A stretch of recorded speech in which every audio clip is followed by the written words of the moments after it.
if you need something to wake you up, you know, why try coffee? Try Ronald. Try falling in reverse. Tech 9. I had no idea that this guy could rap this way. It's perfect for you. Ah, she's like singing out of my soul. Sometimes we get lost in our own little world, but it's all so much bigger than we realize. It's been a minute since I reacted to Falling in Reverse. Still new to the band, still learning my way around, but loving what I've heard so far. So I figured it's high time I check it out with you.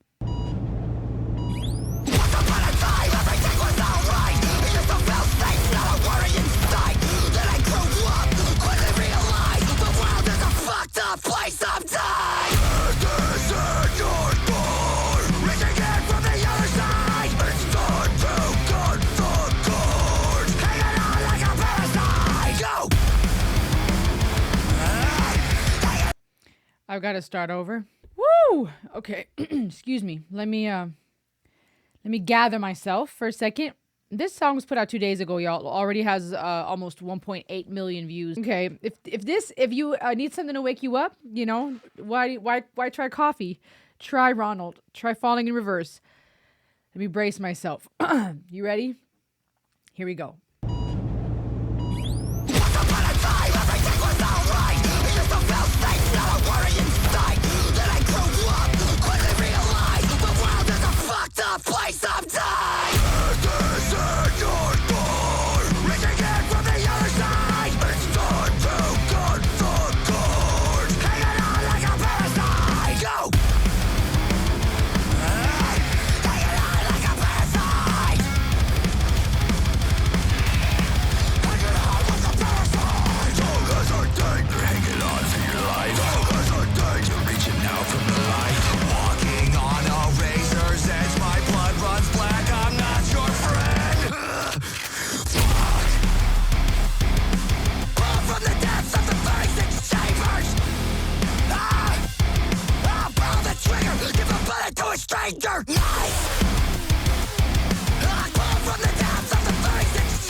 Evil and never no demon designer, the opposite of a divine? No! Yes. The hell is in front of you, set behind. I can feel every sign of a human decline. I'm believing the time is upon us when all of our people are blind. Yo! Red rain, saw it falling from a tower's dead plane. Head bang, Mandalay Bay Hotel out of lead cane. Sex change could get you caught up in death's range. He played sane, but really imitating Ed Gein. How did we get this way? Nigga, that shit to say when we get this way. Having a fit today, so they wanna make a bitch today. My son's mom, when gone, it was really wrong. I thought it was gone. The vomit, so shit for my son, but I didn't go John Muhammad. So the devil's right here on this level, wipe tears. Cause when rebels ready to pop the heavy metal, I fear. Abomination, they've been faking consecration, hating, wasting education. Got the killer on the killer, gotta chase him. Go!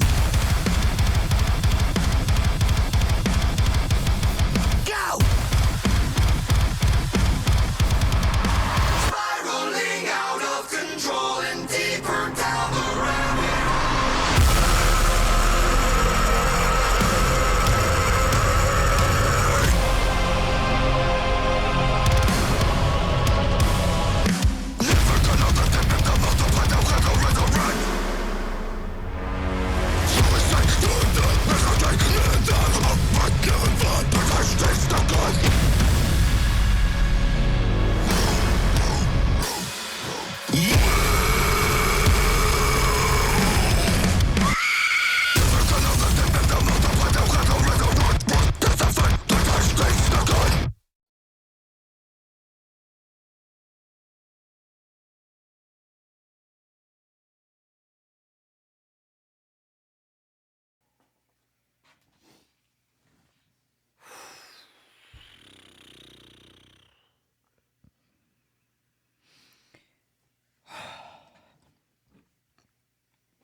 There was a time where, on surface level, all I would have thought about this was this is evil, this is satanic and demonic. No. As I'm trying to be more open minded about metal, I am, quite frankly, mind blown at the skills when it comes to the technicality of screaming, the vocal ability it requires, the control. I'm mind blown by the musical composition. Some may say this is not music. Some may just think it's just screaming. But if you hear the guitar ability, the drums, the way they were going ham, the shredding, the ability to play so rhythmically accurate and on beat and so fast with that type of tempo, the shredding, the switching from one rhythm to the next. And then the lyrics. Within even the first few seconds, my mind is exploding, and I wanted to experience it. Otherwise, I would have paused and paused and paused. And everyone has a different preference. Some people say, listen to the end, then comment. Other people say, hey, I came for the reaction, talk, right? Don't just stare. I can't make everybody happy, but I got to work with what works for me, and that varies from song to song and reaction to reaction. With this, it was moving so fast that I'd rather just perceive and listen and then talk. There is symbolism here that I'm not going to fully understand because I'm still new to the band, but I'm seeing references. For example, the laser eyes, what was his most recent? There was one that I reacted to recently. Watch the World Burn. That's right. I was listening to Last Resort, the reimagined version, which is amazing. Then I listened to Zombified. That was 2 years ago. Then I listened to Watch the World Burn, which was a year ago. And now they're back. Now he's back. And there too, he was destroying things with the laser eyes and levitating. Oh my gosh. We're a year later, they're getting ready for an album drop and showing up with RONALD. Once upon a time, everything was all right. The wording once upon a time is often how fairy tales start, okay? But the stark contrast here of lyrically speaking of once upon a time, right, which implies fairy tale and happiness, to the cinematography of this video, always like a movie with them, to the setting of being in an ambulance, waking up, beating the medical staff, to flying out of the truck, to talking about death and life, to imagery of demons in hell, to laser beams and levitating. There was so much going on. Once upon a time, everything was all right. We're reflecting back on a time when things were fine. A stark contrast between happiness and joy and wonderful things, and death and morbidity and suffering. I used to feel safe, not a worry in sight. Okay, that contrast between what things are like now, what things were. I think we can all relate to that. There was a time in our life, at least I hope for all of us at some point, where things were all right, compared to when things were hard. Sometimes that may be childhood versus teenage and adult years. Sometimes that may be a moment in time compared to the rest of your life. I don't know. Then I grew up, quickly realized the world is an effed up place sometime, okay? That too, I think, is a reality, a reality that many of us experience, where we have a certain mindset of a life or certain expectations, and then we grow up and we go, dang, what's happening? And depending on who and what you surround yourself with and what you listen to, it may feel even more morbid, right? When you look at certain things happening in the world, and if that's what you focus on or most of what you hear, it would easily feel like this world is doomed. Death is at your door, reaching in from the other side. Is this dealing with the things that are happening in our world, right? The sadness, the grief? Is this dealing with personal trauma and turmoil? Or are these death anxieties and existential fears from a psychological standpoint? That's something we all have to face at some point. Death is at our door, and some of us deal with it, some of us don't. It's time to cut the cord. That lyric was powerful because speaking of death at your door and cutting the cord, which is what happens when you enter this world, when life begins, you got to cut the cord. But then also saying hanging on like a parasite. That to me is a little bit of an interesting double entendre, because sometimes thinking of cutting the cord in babies, people have referred to the embryo or baby inside the womb as a parasite, right? Because it lives off of the mother. It cannot survive on its own up to a certain age. And of course, there's critique of that type of expression because, children or babies shouldn't be considered a parasite. Maybe this is a double entendre and a play on you hanging on for dear life, right? Like a parasite. You're trying to hold on. You're trying to survive. And I think at this point in the music video, he's on a motorcycle, if I wasn't mistaken, hanging on, clinging to something, right? The idea of a parasite is someone that feeds off of something else, that's sucking the blood out of something else, that is living off of something or someone else. And so the imagery here, the setting, the lyrics, crazy. Don't hesitate, you're hanging on for your life. Don't hesitate, you're reaching out from the light. Interesting to say from the light versus reaching out to the light. Contrast between death and life, between light and darkness. Walking on a razor's edge, my blood runs black. I'm not your friend. Interesting because his whole body's all painted black. Blood running black, right? When there's life, it's red. When it's black, it to me would imply some type of poison, some type of disease. It also implies an enemy. I'm not your friend, right? We're not together in this. We're not okay. Is this reflecting on the evil inside of us, right? We find several songs in various music genres that'll deal with that type of imagery, this contrast between death and life. Philosophical questions as old as time. What is right? What is wrong? That battle inside of us, right? In Christianity, you have the flesh versus the spirit. In other religions or other philosophies, you have this contrast between the little angel, the little devil. We all have that battle inside, right? Songs like High Ren showcase that beautifully. Even Skits Craven's song, Session 9, right? Showing that battle in the mind and between one person versus the other, between a part of us and the other part of us, that shadow self, the light self, etc. Right? You got different songs dealing with those dark thoughts and that inner voice. Is that a play on that? I'm not your friend. Pull from the depths of the 36 chambers. Pull the trigger, give a bullet to a stranger.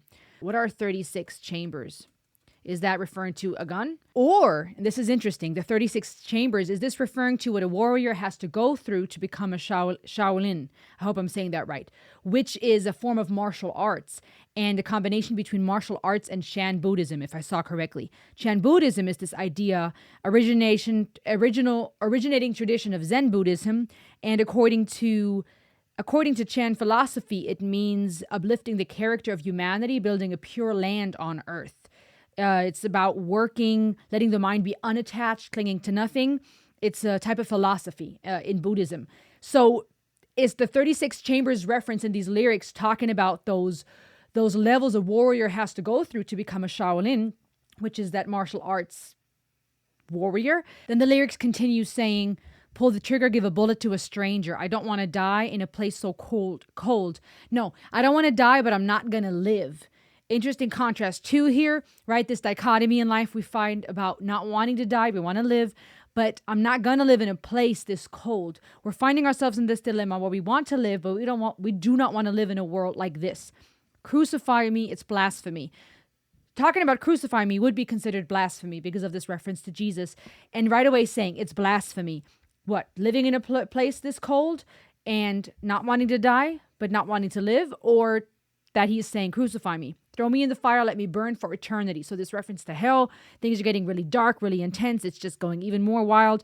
Tech 9. I had no idea that this guy could rap this way.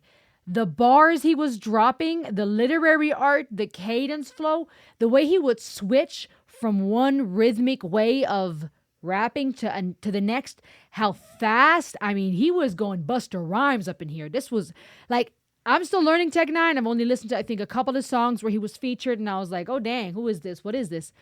I'm impressed. And he says, deep into the trench of a place unknown lies a dead man clutched to the bottom of a throne. At the bottom of a hole that nobody wants to go. It's the devil that you know that's got a hold up on your wicked soul. Okay, the religious references here of crucifixion and throne and devil. The place, the bottom of a hole nobody wants to go, sounds like a reference to hell. A dead man clutched to the bottom of a throne, to me sounds like, again, fitting to this idea of our mortality and death, not wanting to die, but also not wanting to live in this cold world. Again, shows this dichotomy of wanting to sit on a throne. You're not supposed to be clutched to the bottom of it. And yet, a lot of times, as we're desperately trying to sit on a throne, we end up clutched to the bottom of something, becoming the slave to the things that were supposed to be a servant to us. And I'm not saying that to get too poetic and deep up in here, but just think about it. A lot of things that were supposed to be tools, that were supposed to serve us in life, end up becoming our master. And we end up being enslaved to the very thing that we were given a gift. Money is an example. Sex is an example. Those are beautiful things that can be wonderful. But if they master you, you're now a slave to it. And same with the throne, right? You want to build your kingdom. You want to sit on that throne. You're supposed to sit on top of it, not be clutched to the bottom of it. But sometimes in our desperate attempt to mean something in this world, to make a name for ourselves and our existential fears, maybe in greed and power, we end up being ruled by the exact thing we were trying to rule. We end up being clutched to the bottom of it. Just my thoughts. When there's some in your mind and you're thinking the devil is making the crime and the people are evil and never no demon designing the opposite of a divine. Okay, this part is interesting and it was going so fast. I'm glad I'm reading the lyrics now. You're thinking the devil is making the crime. I'm interpreting this, and this is me. Tell me what you think or what you've heard or what you've learned so far. I'm taking this as a lot of the evil people are doing. Some people try to make about the devil, right? We often blame the devil where it's people.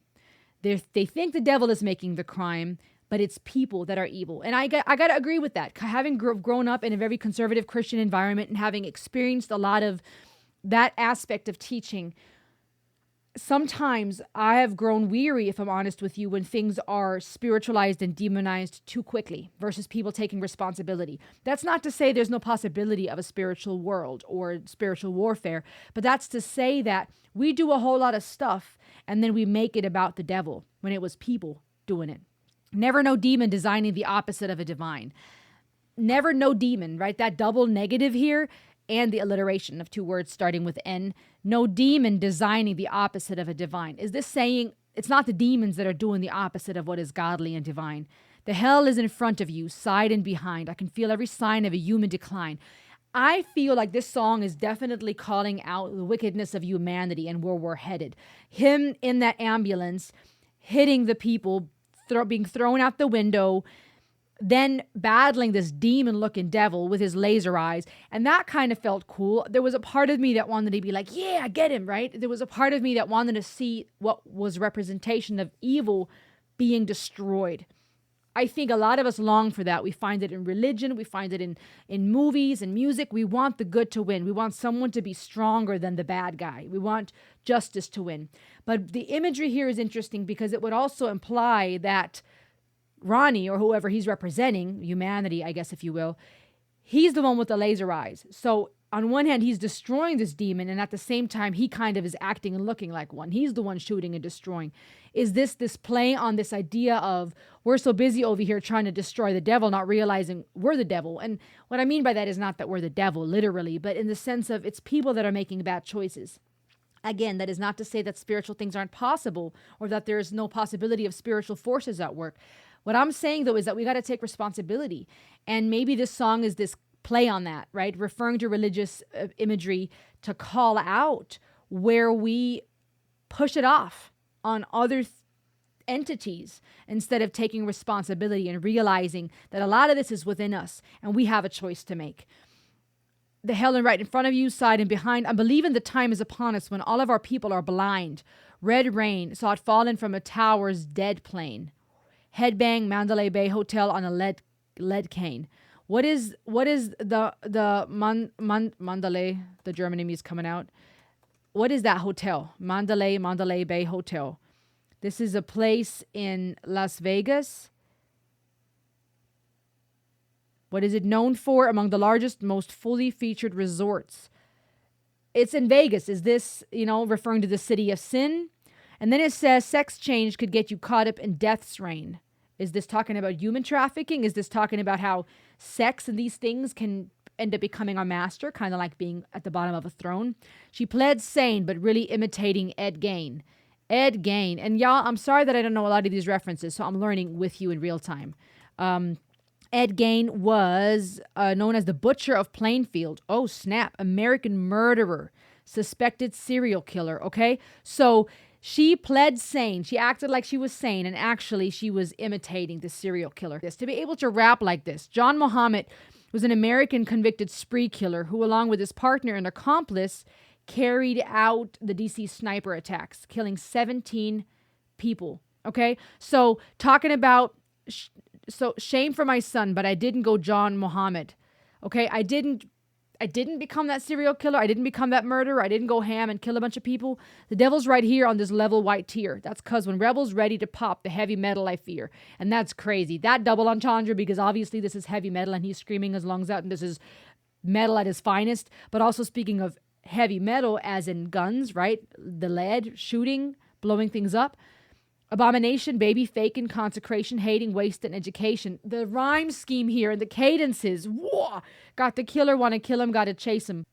And then it goes back to spiraling out of control deeper down the rabbit hole. Never going to let them get the most of what they'll have to write. You're sick to death. Better take me down. I don't give a F. This is disgrace to God. That scream back and forth between that demon and him, or that devil looking thing in him. Why is it called Ronald? Tell me in the comments, please. Why is it called Ronald? Now, the definition of Ronald also means it's a Scandinavian word, a male given name, also Scandinavian roots, meaning counsel and rule. Is this a reference to somebody, or is it called Ronald because it's speaking of a rulership and a reign? And then those references to throne. Lots of amazing messages here and double entendres in the lyrics. Amazing. I had to stay sharp, and there's more that I missed, I'm sure. His ability to scream, his technical vocal control, the band, the whole way that they come together and that they're creating metal at its finest. The screams, the intensity, the shredding, the drums, the bass. I mean, it's just like, Tech 9? Hello? Dang. I mean, they're good. This was good. This was intense, and I'm really glad that I'm getting to experience this and look beyond just, oh, this sounds evil or this looks dark. Because I think the message here that I'm taking away is really using religious language to a degree, using very dark demon, devil, scary looking stuff, scream and going really dark and heavy to convey the wickedness of mankind and possibly to call out the hypocrisy and mankind's tendency to try to put the blame on the devil or somebody else instead of saying, you know what, it's the world that's wicked. It's the world that's cold. We're playing these games. We're doing these trades. We're doing what's wrong. And it's time for us to kill that demon by recognizing we got to fight that demon within us. You know, I don't know. I think there's a lot of validity to that. We're not going to get into the theological aspects of it because I know some people might get defensive at that or go, no, you know, it is a spiritual battle. I think the idea of the song is to take responsibility and it's looking at the wickedness of people. And I think there's a valid point to that. And there's a need for that message. Of course, no song is going to cover all topics at all times. No song is going to be so perfect in its theological, philosophical, and psychological approach that we now have the answers to all time asked, the answer to all questions ever asked in all of time. But it addresses one angle and one part of the conversation. And I think that's a part of the conversation that needs to be had. What say you? Comment, like, subscribe, and I'll see you on the next ride. Ayo.